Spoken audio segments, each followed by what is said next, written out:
Alrighty. So before we get started, we put on the website on the consultation form where we began recording training sessions, Zoom sessions, consultations. So reactivity. What's his proximity? Like how close do they have to be before he cares? They could actually be like half a block away. Okay. And he starts already pulling and pointing at them. Yeah, so I have to kind of like divert from getting closer to the dog to just pulling closer to me. But he has actually attacked another dog. Okay. It was, I guess, half and half. The other dog was literally standing by our doorway on our pathway. Sure. So I had to, and that same dog had already kind of jumped on a friend of mine. Sure. So he kind of, I don't know if he, see? Yeah. This is how close they have to be. Okay. So what you're going to do is pull straight up. Yep. Stop. And then wait a moment. Now relax. Good. Up. More up. Relax. Good. Up. And relax. Good. Up. Up. And then relax. Good. So the moment he relaxes, you relax too. Okay. So he's clipped on 2 leashes here, right? Well, it's or actually, 2 collars. It's 2 collars, just in case the other one breaks. I already have the fail-safe. Exactly. Sure. Okay. So what you're gonna do, you can go and put your treats away. I'm gonna show you how to hold your leash so that you have a bit more control. Sure. I'm just gonna put him in the car. Do you mind? No, I'm just gonna put him in the car. Yeah, of course. So I can have more hints.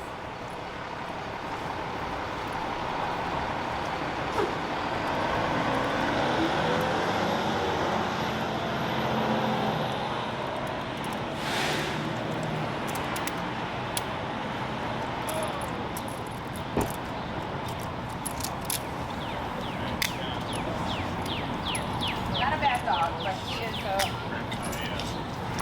special. All right. Okay. So I took off the flat collar because it was working against you. There we go. So the slip, the slip that you have here is fitted correctly, but part of having the slip is it needs to have constricting pressure. When you have it clipped to your other leash, it actually removes from the effectiveness of it, and I think this actually might be fitted backwards. So I'm gonna hold here. Okay. Does this just come off his head? Yeah.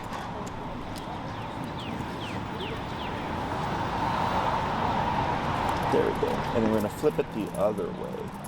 So you had it like that. Here I have flip it like this. Okay. Okay. Because it was locking up, and it shouldn't lock. It should release once you release Stay the right where you pressure. are. There we go. You're blocking the 3 other dogs. Okay. Cool. So here, part of with the slip leash is, I know some people call it a choke chain. You can choke a dog with it, but that's not really how we're thinking about it. Is pressure can help relax. And I also have a spike collar. The prong collar? Yeah. Okay, cool. So they work kind of the same. So with the slip chain, when you pull up helps calm the dog down. Okay. Back or up and back make the dog worse. Okay. Okay. So our instinct typically is to pull back, right? Or we go like this. So we always want to go straight up, and then once the dog relaxes, I can relax as well. Okay, got it. So then for here, I'm not trying to keep this like this the entire time. The moment the dog gives me what I want, I relax that pressure, and that lets him know that was good. Okay. Does that make sense? Yes. Okay. So this is just a Band-Aid fix in the meantime, so he's not, building every time he sees a dog. It's keeping him more passive. When you hold the leash, I know everybody does this. You can break fingers that way. Okay. So instead, what we do is when we hold the leash, I like to loop it over. Well, in this case, I just brought the longer one. I have actually a shorter one, but Nope. it's a chain one. This is good. No, Okay. no chains. Okay. Chains will also break your fingers. Right. Okay. So here, I just take the handle like that. I take the leash over my pointer finger like this. I go like this. Okay. And then I can relax. Okay. Okay. So here, I have this extra, but the way this is being held It's is not that hurting me It's not hurting you, and it's not gonna, if he's not gonna yank it through your hand. Right. Because this locks the leash. Right. Okay? Same thing with this handle here. This also locks. So if I do this, I have like a double lock system, and I don't have a bunch of crap in my hands. Okay? So I have a nice loose hand like this. The way this slip chain is fitted, he should be to your right side. Okay. So that's why I have them like this. Correct. Because it needs to be able to release when I let it go. Otherwise, because if you have it fitted incorrectly, it can lock. So then you tighten it, and then it stays tightened. Does that make sense? Yeah. Which is a bad thing. So I'm going to give you back your dog there.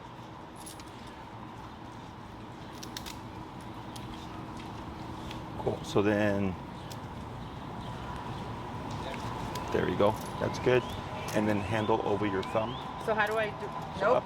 There you go. So how do I do this that he's actually coming back to me? So handle over your thumb. Okay. There you go. Now this over your pointer finger. There we go. On the inside, and then like that. And then just relax. Okay. So I'm not worried about like, come to me or anything like that. No, I'm saying like he's actually turning to me, because he usually just like faces me all the time. Sure. Like, if it's like right here, do I really have to worry about it? Okay, got it. All I care about right now, and you can relax, is that he's relaxed. Okay? So I'm not caring about obedience, I'm caring about the behavior. Right. Okay? Because he could be sitting right at your side and still be an asshole. You know? All the time. So here, right, left, front, back between my Doesn't legs, matter. as long as he's being good, we're cool. Okay? Got So it. when you're relaxed, you're influencing him. Because typically we're tense. Right? So if you are you familiar with Cesar Millan, the dog whisperer, right? He always talks about relax, right? Because we tend to lock up, but that feeds tension to the dog, which can escalate the dog, okay? And then you can pull up, right? And then as you pull up with your left hand, press down on his hindquarters, like that, and then relax, okay? Because technically you could say sit, right? Right. But the reason why we're not saying sit is because that's different from making him relax. Okay. Okay, so when we use pressure, it can help relax the dog. So like kids that are on the autistic scale, they have service dogs, a lot of times those dogs are trained to sit on them if they ever have like a panic attack or like so they can relax exactly, to relax them, right? Now we even have those blankets that are weighted blankets, right, to help people with anxiety sleep better, right? Same thing for dogs. So your pinch collar, your prong collar, the spiky one that you were talking about, same concept. When we see those spikes, we tend to think bad things. We tend to think like, oh, you're gonna hurt the dog or whatever. It's meant to mimic a dog bite. That's why it looks the way it looks. And it's very similar. You would pull up and press down. This is okay. Oh, well, if you don't want him to get muddy, you can pull up. You can make him sit. It is what it is. Go ahead and pull up because he's gonna roll over. You can make him sit. Up. Yep, and then relax. Good. So same with the pinch collar, except with the pinch collar, if it's the correct kind, the pressure is evenly distributed over the neck. Okay. With the slip chain, where it tightens, on the opposite end is where all the pressure is. Okay, so if it's pulling this way, all the pressure is here. If it's pulling this way, all the pressure is here. Whereas with the prong collar, if it's the correct style, it's evenly distributed across the neck. Does that make sense? Yes. But this is fine for what we have right now. Okay. So, so he attacked the dog that was outside the doorway. He was actually on the doorway. Okay. Like it was actually like on the front of the house, like as you like if you were walking towards the back of the house. The dog was like sitting right at the edge of our house. I see. There. And he just shut it out. Okay. From your front door? Yes. Okay. Gotcha. Yeah. Has that ever happened before, or like another time since? No. He does react with. I have 3 dogs. He does react with my other dog when there is food involved. Okay. As small as crumb. Up. So now I have to make sure. Yep. Up. Right? Okay, calm down. Up. Yep. Good. And then relax. Up. Yep. And then relax. Up. And then relax. Up. Yep. And then relax. Yep. You're doing good. And then relax. Good. Right there. Good job. So he's food resource guarder? Okay. No, and it's like, it's not that, it's not that they don't eat. It's not that he doesn't get snacks. It's just that if there's a crumb left somewhere and they're both looking at it, they basically get in it with each other. And it's always like the ears, you know, or the paws, and it just happened 3 weeks ago, again. Have they ever like full-on punctures, or is it just like more of a scuffle? Scuffled. The first time that it ever happened, there was punctures. Yes, there was punctures to the chest. On who? On the other dog. Gotcha. He goes directly for the chest. Gotcha. And he's a rescue dog. So first of all, I rescued him when he was 9 months old, 2 hours away from being euthanized. Okay. And since then, I mean, he came with the scars, all the scars that he has on his forehead and on the back of his neck. Those he came with. Okay. And he was okay with my dog, like from the beginning. Didn't get into a scuffle at the beginning, but now it was like more, I think it's my other dog also kind of like feeding into that as well. And she is 15, so she gets what she wants. But now it's like, okay, now your behavior has to change as well. Okay. Because she is 15. Elderly. Yeah. How old is he? He is going to be 7. Okay. Should be about 7. I got him when he was 9 months old in 2016, so about 6. Sure. And a half, 7. How long has this behavior been around?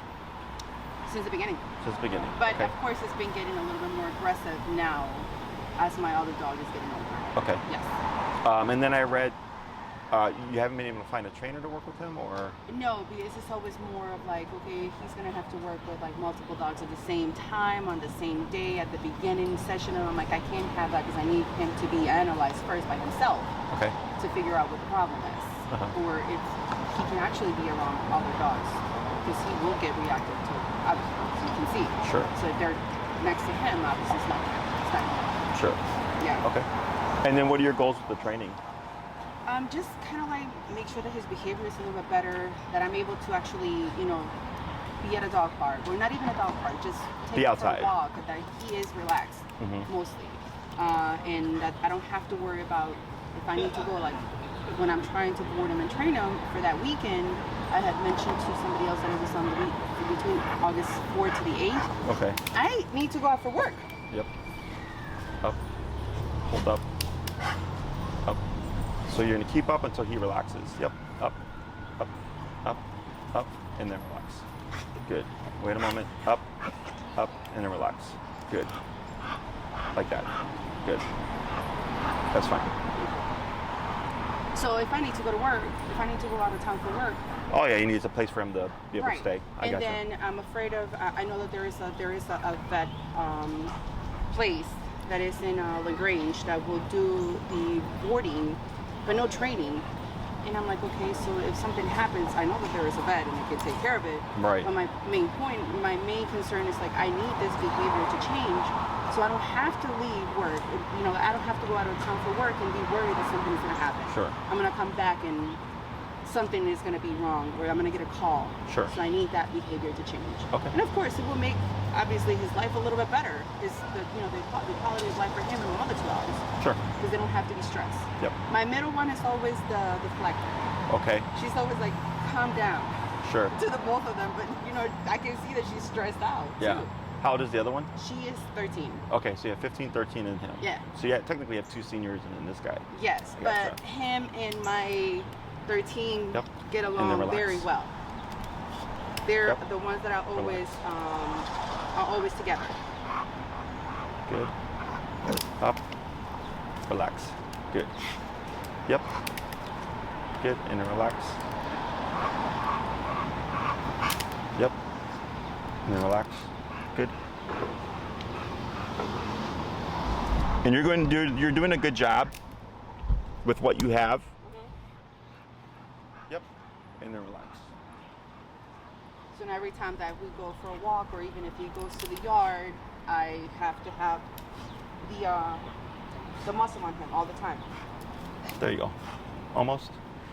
And then we just need a little bit here. Okay. Good. There you go. Good. Okay. Good job. Excellent.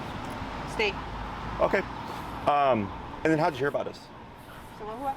How did you hear about us? I know you're distracted. It's okay. No, I actually Googled. Okay. And what actually brought me back to the attention towards your service was because I saw the videos, everything that you were doing, and it didn't just seem like, oh, we're just gonna train your dog how to sit and roll over and anything like that. It was more, yours was more like let's take care of the issue. And the videos that I watched and all the training sessions that I was able to review on the website. So that's just like, okay, I think that this is going to be a good way for him to get this problem solved by coming to you, directly to you.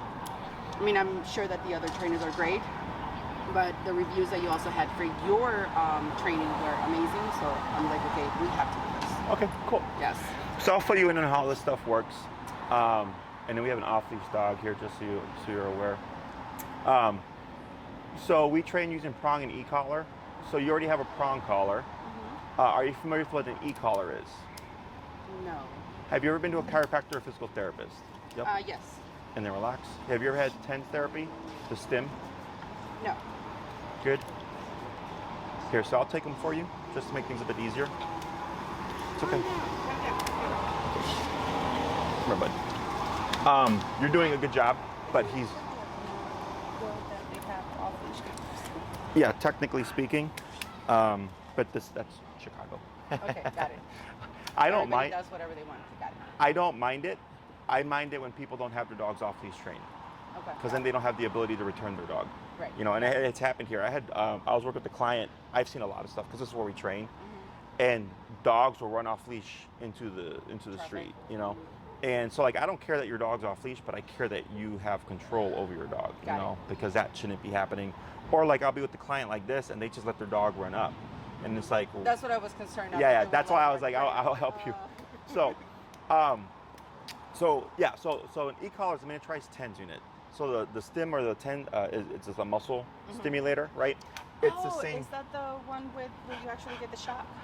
It's so people call it a shock, but it's not a shock. Okay, got it. It's a stimulator. My brother's dog had it. Yes. Yes. Okay. So that's what an e-collar is. So when it comes to using the remote collar,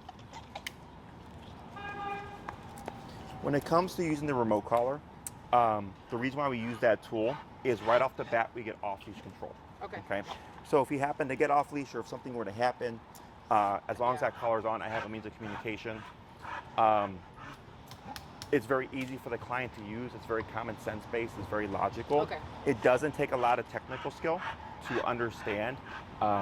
That's why we train here. Okay. So day one, you know, if I'm working with the client one-on-one, this isn't anything for Ozpark. Ozpark gets crazy busy, okay? So there'll be dogs, strollers, rollerbladers, people, parties, baseball games, right? All this distraction.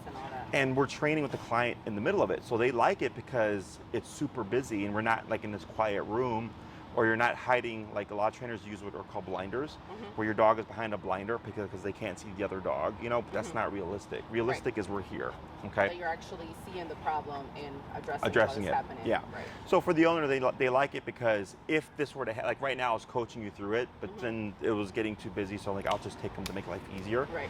But like if we were actually training, I would be walking you and coaching you through everything, so you're learning in the moment and it's all you. I don't have to touch the dog anymore when we do private one-on-ones. Right. Okay.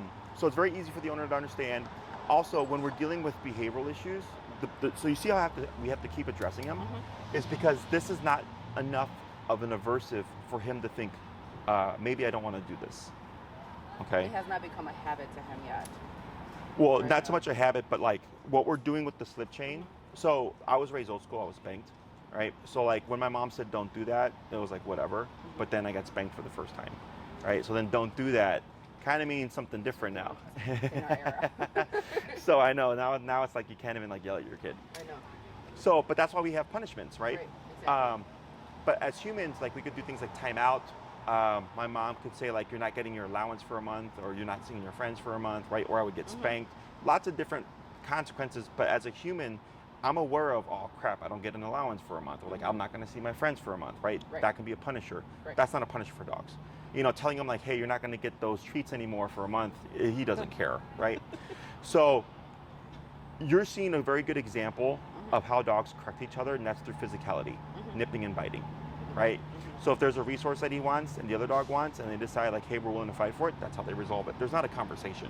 There's not like, hey, I'll let you have it this time, but next time I got dibs, right? Dogs don't do that. So e-collar allows us to correct the dog using physicality that we want the dog to perceive similar to a dog bite, so to speak. Okay, so like your prong collar is meant to mimic a dog bite. So that tool is better within this tool because there's multiple points of pressure. However, if his intensity is greater than the tool, you're going to be stuck in the same place. And that happens it's a very common thing. Like I get clients that their dog's on a prong collar, they're correcting their dog as firmly as they can, the dog doesn't care, okay? Because they have a coat. Since dogs bite each other, their tolerance for discomfort is much greater than ours would be. Yeah. It's kind of like with women and men, right? Women have a higher tolerance for pain because they give birth, right? So same thing for dogs, because they're physical and they bite each other, their tolerance for discomfort is already much greater. Him and my dog, my middle one, they bite each other a lot. Like sure. Playing, yeah. That's how they play, that's how they show affection. Right. It's also how they correct each other, right? So they're all about physicality. And then that's where we get issues because we're taught that physicality is wrong, right? And especially with dogs, like, oh, if you do this on your dog, you're being abusive. But dogs bite each other. Right? And dogs, like, this is a dog bite right here. This is 10 stitches, okay? Oh yeah, this was him the first time that I got him because I had 3 rescue dogs at my house. Oh, sure. So then like a scuffle or, you know? So that's my hand was in there and it's like, oh, okay, now it's an open flap and... Yeah, mine was split open. I had nerves exposed and everything, right? That's dogs. Yeah. So here, when we do remote collar, you know, we don't go looking for the problem, because that's what people think. We're going to go look for the problem, and then we're going to punish the dog, so to speak, which is an approach, but it's not the first approach. Okay. Right. The first thing that we always do is we want to see what does discipline from the collar fix. So sometimes when I work with my one-on-ones, we'll have the first class. We cover leash walking because that's always the baseline for dealing with reactivity. Because reactivity is an on-leash behavior, right? He's being reactive whenever he sees a dog. So the first thing we need to do is get him to forget about the environment and to care more about me than he cares about that dog. Okay, because right now, he cares more about that dog at 40 feet away than he does about me. That's why he's still pumped. You can see his tail wagging. He's got the heavy breathing, right? He's not really caring about me right now. But with the remote collar, we want to flip that, okay? So the e-collar has 127 levels, okay? Increments of 1. A lot of people refer to it as like a shock collar as well. The word shock comes from 2 places. First, when e-collars first came out many, many years ago, they had like 5 levels. Now we have 127. Okay. So 5 and 127 are the same, but now I have 122 more divisions. Does that make sense? Yes. Whereas before, 3, your dog could be yelping, 2, they're not listening, so you were stuck, right? So it was shocking because the jumps were much more abrasive, they were much more harsher. Okay, there's only 5 levels. So you're going like in jumps of 25 to 30 instead of jumps of 1. Does that make sense? Yes. The other reason that term is around is because in the dog training world, there's a lot of drama. There's the positive only front, treats, affection, praise, clicker. You can't tell, there's even some thoughts where you can't tell your schools of thought where you can't tell your dog no.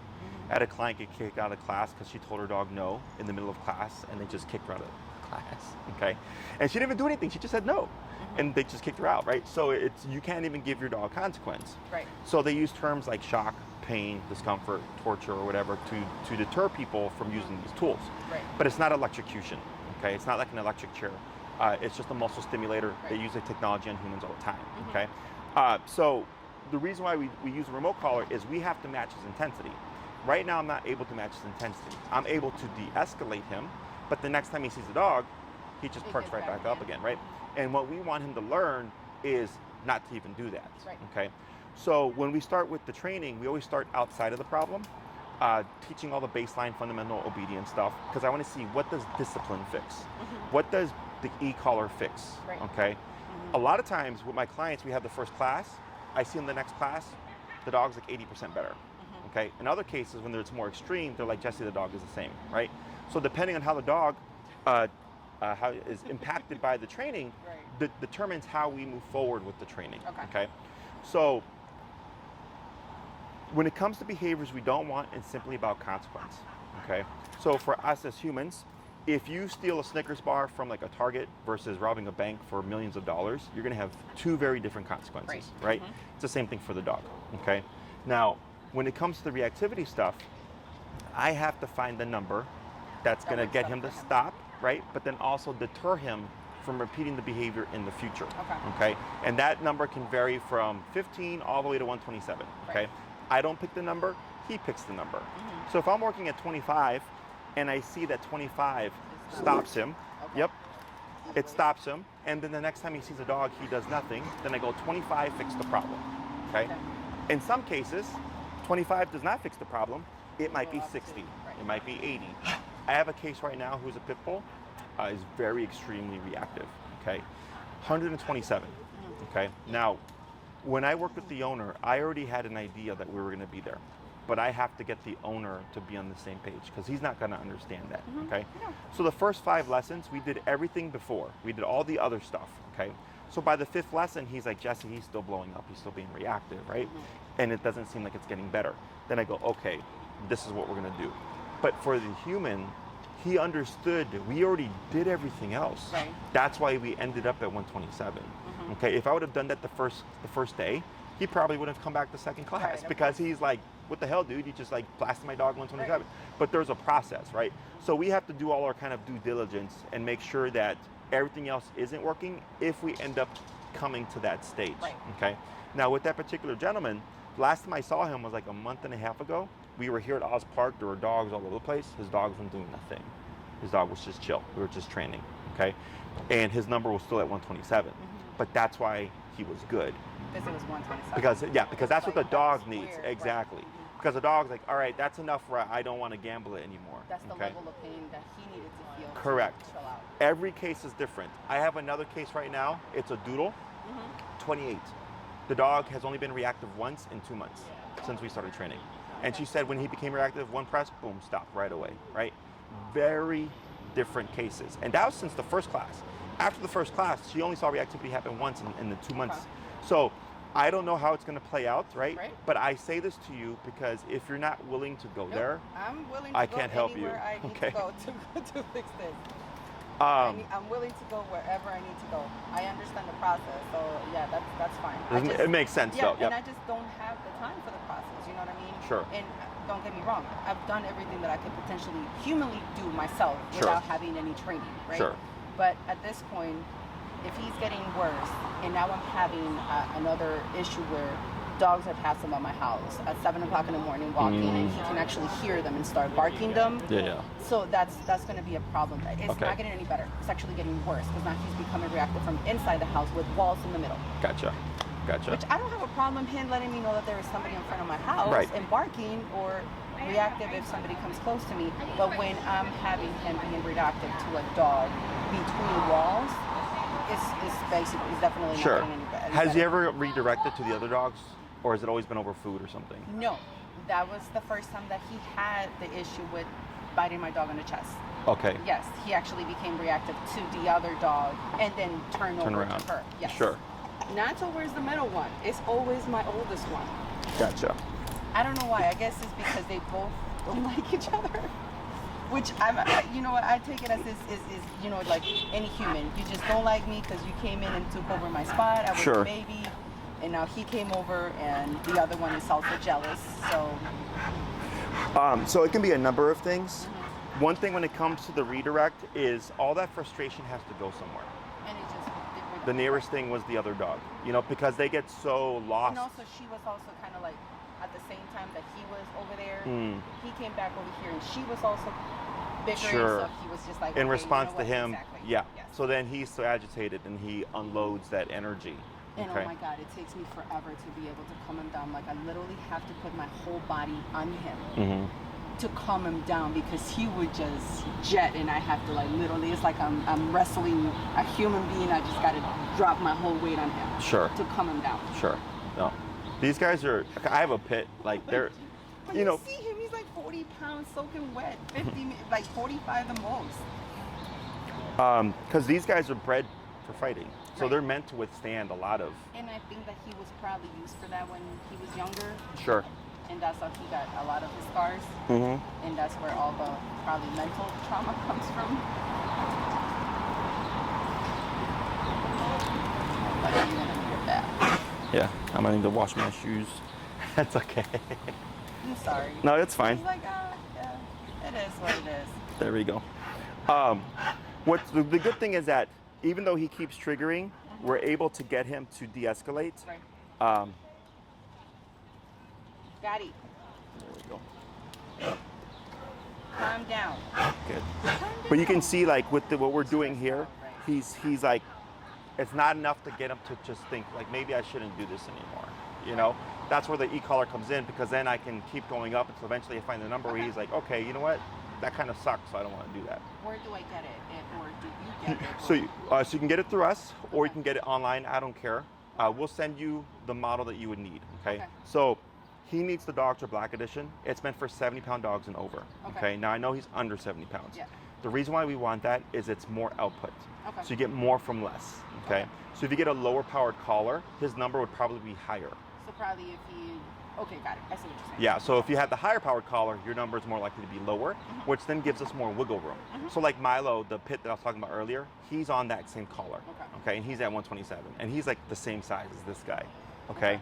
So the size of the dog doesn't matter. It all comes down to the intensity of the behavior. How tough is the dog? How much tolerance do they have for physical discomfort, right? Because we need to be able to override all those things through discomfort to get them to behave themselves. Now, would that also help with, I can even have visitors on my house because he just barks. He won't attack them. It's just constant barking because he feels that they're attacking me. Or that they're there to harm me. Yeah, well, you can use it inside the house. You can use it, so the way with the e-collar, the way it works is when you need it, you have it. So if I hear it, just like click. Correct, to stop him. Now, the tricky part that we're going to have, okay, is if there's a piece of food and him and the other dogs see it, or if he hears something outside. Okay, now can you correct those behaviors with the e-collar? Yes. The issue is you're not always going to have the collar on, right? At some point you're going to remove it. So we will give you other means of correction to like stop, for instance, the barking out the window. Ideally through the discipline, a lot of that should just start to go away. Okay. If it doesn't, that means we have to correct the behavior when the behavior is happening. Okay. And you know what? And it's not even when it's feeding time. It's only when there is like a crumb left in the yard from something. Because feeding time is fine. You don't have a problem with feeding time. They all eat together in the same area, same food at the same time. There is no problems with that. And they're able to stay in the same room because they have their own room. And they all sleep together, all three of them. There is no issue. And if he hears a dog outside, there is no reaction towards the other dogs. It's only when there is like a small crumb outside, anywhere, that they both want. So that's going to be the hardest because we can't plan for it to happen. And that's fine. If I can start correcting the other, I can potentially still continue to have them with the muzzle outside, as I've been doing. Yeah, so what we would do exactly is stuff like that, and you could be with the muzzle and the e-collar. So if they're in the yard, because let's say he's got the muzzle on, they find something, he's still going to want to go, right? And he has done it, but he obviously can't do anything. Yeah, so at least you still can stop it. But because it's unplanned, it's kind of like if it was happening around feeding time or something, that's easier because we can plan all that stuff, right? But there's an answer for it. That's one of them. Yes, keep him muzzled. And then also with the collar on, because then if he tries to do something, I can still stop him from harassing the other dog. I thought that he was actually okay, and I had him with the muzzle. He's been with the muzzle since the incident happened a year ago with the other dog, and he has had the muzzle on all the time. But this time it was like, okay, let's go, hurry up, let's go get this done. You've been okay. You haven't created any issues in a year. And then that's when it happened, and I was like, okay, we have to go back to all the time the muzzle on all the time. You eat your snack outside, the muzzle comes on, and then if you find something, then you can't do anything. Right. So it's very common too, right? Where it's kind of like, but the reason why he was doing good in there is because of all the stuff you were doing. You know? So I broke that. Broke that out. And it's okay. Like, shit happens. But it's the same thing with the remote collar, right? Once we start discipline, you have to continue, but it's going to be easier because now you have a tool that allows you to communicate very effectively, very efficiently. Okay, and you'd only have it on when he would need it. If he's going to be in the yard, if you're going to go on a walk, let's say between 4 and 7, people are walking their dogs, you don't want to deal with it, you put the collar on, right? Because people always ask, well, Jesse, when do I not need the collar anymore? When does it go away, right? And I tell them it's like a cop, right? It's a cop on a collar. When it's present, the dog's going to behave themselves. Because with humans, nobody really goes the speed limit on the expressway, right? And then we see the cop, and what happens? We see a 30 miles camera, and we're just like, yeah, you slow down because now there's sort of consequence. So it's the same thing for the e-collar. So it's not that the training isn't working, or it's not the training's not good. It's because if there's no threat of consequence, we broke that thread. Then like, why do we have to do it, right? I'm free now. Exactly. It's opportunistic behavior. Humans do it obviously with running red lights and speeding and stuff. But then you see a cop and it's like, all right, and then you pass the cop and then you speed back up again. Okay. So you're the cop, and the e-collar is kind of like your tool as well, right?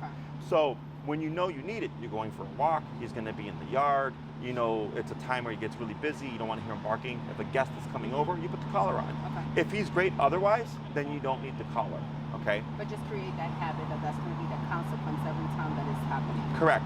So what ends up happening is he's like, all right, that collar's on. I'm not going to care about that piece of food because I know what's going to happen. Right. Okay? And the other thing about it is, like, let's say they're in the yard and you see them sniffing around and they start to sniff going in the same direction and you know something might happen. I turned around for 2 seconds. 2 seconds. I was picking up poop and I was like, oh. Yeah. So if you can see it happening, I always see that and I'm like, hey. You can correct it. Right, and I correct it right there, but this time it just literally skipped my fingers. Sure. It was like, oh, this was right there. But So, of course, no stitches. His ears got banged up, but it is what it is. Yeah. That's what, and I told him this is what you get from. This was you still see like little, but I'm like, okay, you don't need stitches. We're good to go. Sure. But still needs to be addressed. Yes. Otherwise, you're just living. Exactly. Yeah. No, I got you. Right. Okay. Anything else? No, just basically that's my main concern. Okay. So, and I don't know who I was talking to. I forgot to get his name. So Enrique? Could have been. He was just on, I guess, when I called the first time. Okay. So I was asking, like, I need to definitely obviously, I need to take more trips. So my thing would be like to find a place where I can start the training in the boarding, and then from there continue with the boarding if needed when I need to go. Yeah. So that way those habits do not break by me just taking him to a babysitter, let's say. Correct, right, and then it's like do whatever you want. Yeah, right. No, I gotcha. Because they're not going to do the e-collar. No. They told me already do not bring your prong collar. They told me not to bring that. They just wanted a basic leash. Yeah. And of course, he goes and gets his shots because they're amazing with the dogs. But at the end of the day, it's like I have to be there with him. Sure. So I have to like make sure that he behaves on everything. So. Gotcha. So yes. So dogs that we've trained are welcome to utilize our services. Okay. We do reinforce the training. So he would show up. You'd have his food, his blanket, whatever. Actually, we don't do blankets. Heads up, because dogs will like chew them overnight. But they'll chew them overnight. Oh, he actually just uses his blanket on him. He sleeps with the blanket. Like you just put it on it. He doesn't chew it. Like he won't chew it. But that's he's like safety blanket. Like I've had him since when I got him, he was like 20 pounds, and he was so cold. Like he just curls up. Sure. So I used to put a blanket on him and gave him a toy. So now he carries his toy and he sleeps with his blanket. Gotcha. I mean, if it's not allowed, that's fine. Yeah. But he just sleeps with that little blanket on Sure. it, and that's it. Yeah, it's because either dogs will chew them or like they get me. mixed up with, because if we have 70 dogs, right, and then it's like whose blanket is this? That's yeah. fine then. But yeah, he would show up with his e-collar. We would slap a label on it so we know whose collar belongs to who. We reinforce all the training, right? So if he were become reactive, we would correct it. And of course, and that's what I want. Obviously you will know how to handle that, opposed to just taking him to the vet to have him boarded by, and then a 16-year-old is going to take care of the dog overnight. Yeah. So I don't want that. I'd rather for him to be with a professional that is going to know what to do in case that happens. Yep. And then from then, if I need more services, I have like 6 trips planned for the next 2 months, and I'm like, I need to start addressing this now. Sure. Because I can't tell the hospital, no, I can't go. Right. Yeah. Like I have to go. Yeah. No. So yes. So like the boarding train. So did you have a length of time in mind for your boarding train? I would have to. I think it's Thursday. That Thursday, August. I think it's August 4th. Okay. Something. For how many days? So it would be Thursday to Tuesday. Okay. Thursday to Monday. But whatever. I mean, I saw that if you can leave him for a week, so he can have a steady training for 7 days. If that is required, I don't mind doing that. I can drop him off that Tuesday night and pick him up until the following Tuesday. That is fine with me. Okay. So I'll break it down like how it would work, and then we'll figure out how it'll work for you. Okay. So when we deal with reactivity, the minimum is 2 weeks. Okay. Now I'm with you for 2 weeks. Ideally. Okay. Now we can do a week. Like you can, so let's say you pay for 2 weeks upfront. It's cheaper if you pay for it upfront, right? You can do the first week. It's best if done straight through. And let's say for your other trip, that the next one or whatever, you just have him do the second week. But would it be just better if I just leave him for 2 weeks? You can. I mean, yes, because the way it works is the first week, it's just the baseline stuff. We're not doing any socialization, okay? By the second week, we start to press it where we're bringing him around other dogs and stuff like that. That's fine. And in order to get the most out of it, if you break it apart, it'll still be beneficial. It's just best if done straight through. That's perfectly okay with me. I can drop him off that the Sunday before I leave. So if I leave Thursday, I'll drop them off the Sunday before, and then just pick them up the following Sunday, like 2 weeks later Sunday. Yep. That's fine. So then you just coordinate that with either Elizabeth or Katie. They're in charge of booking the facility stuff. I can call them, but it would be more beneficial to you to do 2. Now with those boarding trains, you do get follow-up lessons. Okay, so you learn what he's learned. You learn how to use your tools. Okay. You also get videos, so that you see the training happen real time. So you see how he takes to it. Okay. If you see them doing the training and he starts acting a fool, right? And we work him through it, like just like this, right? He acts up, and you see them real time. How he's being handled. Exactly, because part of learning what to do is seeing it. Okay. I wish I could walk my dog like that. The other 2 are fine. Sure. But the only problem is that I might actually have to even bring in my middle one, because the 2 The of them. 13-year-old. The 2 of them react to each other. Sure. Like she will react to him, which she wouldn't do before. Okay. But now it's like, oh, he gets away with it. Now I can do it. Sure. Or I might just get a new collar for her and then just de-escalate. You can. If you decide to do both, you want to decide that first, because I don't think you might be able to do both at the same time. I have to do one and one. No, that's fine. But in terms of the remote collar, you can get 1 remote to 2 dogs. Oh, really? Yes. Okay. Okay. But the model that he would need only comes in a 1-dog version. Okay. We can make a 2-dog version for you. Okay. But the remotes are different. So you can do him now and then the other one later. So I don't care. One is 85 pounds. Yeah. She's a bully pit. Sure. They would be on the same collar. Okay. But if you did only him and then later you decide, hey Jesse, I want to do this one too. No, I will get it for both of them. I would sell you a different collar. So this way, if it's like, yeah, I'll do one now and one later, at least you buy the collar you would need, and you're not buying a whole new system. No, we will do that then. Okay. Yes. So if you can put that into the pricing for me and everything. Yeah, Maria can send you like an estimate. And so the one for 2 dogs, it's a different kind of remote for 2 dogs. Okay. So you have control over both at the same time. Otherwise, it's 1 remote for 1 dog, and then it would be a second remote for the other dog. Okay. Which is why I don't care when they train, but this way, if you know you're going into it training both, I would sell you the other one, because that will save you money in the long. And it's easier to have 1 remote to 2 dogs instead of both dogs on separate remotes. Okay. Yeah, because she reacts to him like, and again, she is the escalator, but if he starts barking, and then she will start barking. Yeah. And then it was just like the 2 of them now, or if my neighbor is outside. Sure. Again, they don't react to people, but if my neighbor is outside, they're both barking, and I'm like, this just gotta stop. It would allow you to correct and stop like, both of them at the same time.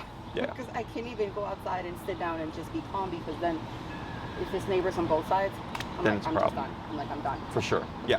So Maria will send you the information for that too. And then if you decided to bring her, she wouldn't need to do 2 week, probably just 1, because it's easier, right? We're not worried about the leash stuff. Like she walks fine on leash. She walks fine on leash. It's just all the other stuff. She reacts to the dogs, but this is not the insensitive as this. You can just see that she's just pointing at them, and I'm like, calm down. Sure. Okay. Sure. Calm it down, because I've used the palm collar on her before. Okay. And she actually came from a trainer. Sure. So I'm like, from a breeder. So I'm like, okay, she is a little bit better, but the reaction with both of them, like when they are together, is a different reaction. So that's why I'm like, I have to separate them. My brother is taking the other 2, just because my oldest one, she also has cancer. So I'm like, you can take both of them, take care of them while I'm leaving. Sure. So. And then he just needs to go somewhere. Sure. Yeah. Because the other one, she's older, she has cancer. I can't have her. That's the 15-year-old. Yeah, that's the 15-year-old. Okay. Yeah. No, that's my next client. Yeah, so that's fine. So we'd send you the information for that. And then, afterwards, whenever you need to book them, you can just bring them. But am I able to drop them off on a Sunday, or is there specific days? Okay, great. Yeah, no, it's fine. As long as I have a trainer on staff, which on Sundays I do. And Elizabeth, they'll let you know. Like in case my trainer is booked all day, then we'd probably say bring them on Monday if you can. Okay. Because on Monday. What's the latest drop-off or pickup time?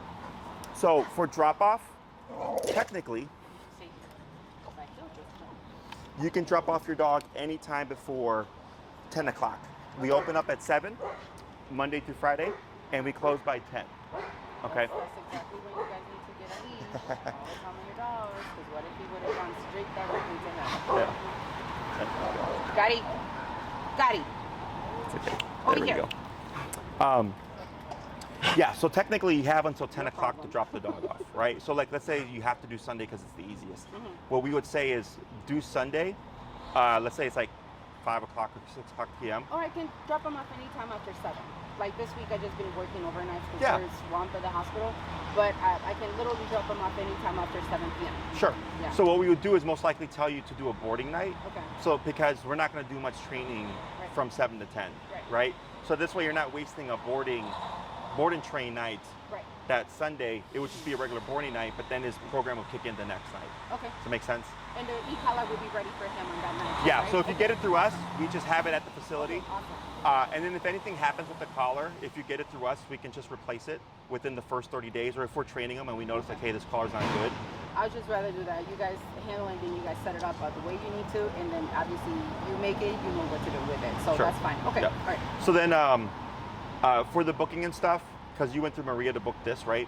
Yeah. Is she would put you, since you want to do a board and train, she'll put you in contact with either Elizabeth or Katie. Okay. They handle the board and trains and stuff like that, okay? Because that's with the facility. Okay. Maria's solely just my calendar. Okay, got it. So they'll get you situated, they'll reach out and everything.